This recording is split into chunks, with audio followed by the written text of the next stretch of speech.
오늘 본문의 16절 하반절을 보면 그러나 나는 이르기를 나는 쇠잔하였고 나는 쇠잔하였으니 내게 화가 있도다 라고 말하고 있는데요.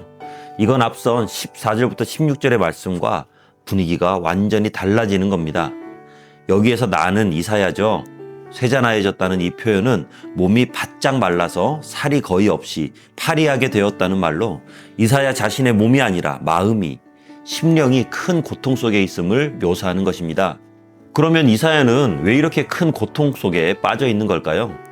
그건 자신의 어려움이나 고난 때문에 그런 게 아니라 앞으로 다가올 심판 때 수많은 사람들이 죄와 교만과 불신앙으로 심판을 피할 수 없는 무서운 상황에 처할 것을 알고 있었기 때문입니다. 한마디로 심판받고 멸망할 세상 사람들에 대한 연민의 마음이 너무나도 컸기 때문입니다. 이게 참 이사야의 대단한 부분이죠. 자신은 구원받을 자로 서 있다는 걸 알면서도 자신에게 고통을 주고 핍박하고 무시하고 멸시하는 대상들의 그들의 멸망을 오히려 안타까워하고 슬퍼할 줄 아는 뜨거운 가슴과 사랑을 가지고 있다는 거죠. 이건 이사야가 그 누구도 아닌 하나님의 마음을 가진 사람이라는 걸 보여주는 대목입니다.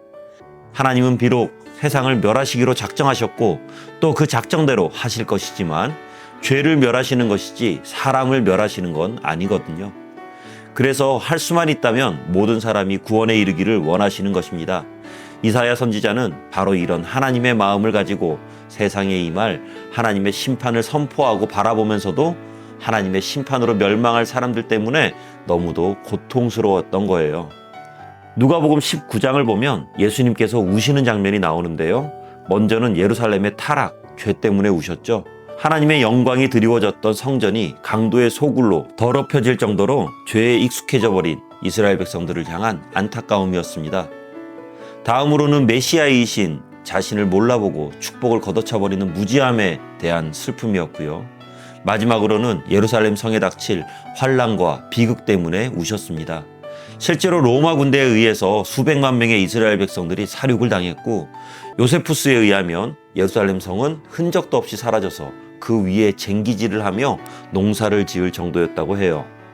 그리고 이 사건으로 유대인들은 2000여 년을 나라 없이 떠도는 유랑민족이 된 것입니다.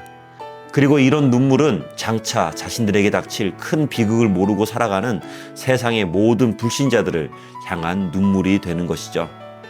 사랑하는 성도 여러분, 부디 이런 이사야의 마음, 예수님의 마음을 품으시기 바랍니다. 앞으로 다가올 하나님의 심판으로 멸망할 수밖에 없는 사람들의 고통을 생각하며 가슴 아파할 수 있어야 해요. 그럴 때 구령의 열정이 일어나는 것이고요. 그럴 때 선교의 사명과 전도의 명확한 이유를 알 수 있게 되는 것입니다.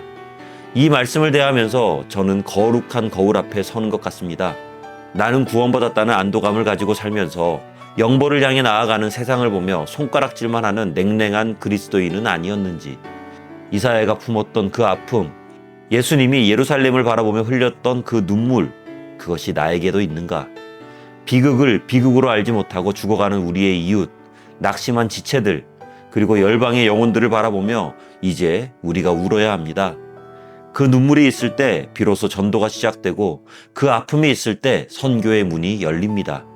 오늘 하루 예수님의 마음으로 이사야의 열정으로 죽어가는 영혼들에게 은혜의 손길을 내밀어 보시기 바랍니다. 그런 우리의 손길을 통해 하나님께서는 놀라운 역사를 이루실 것입니다.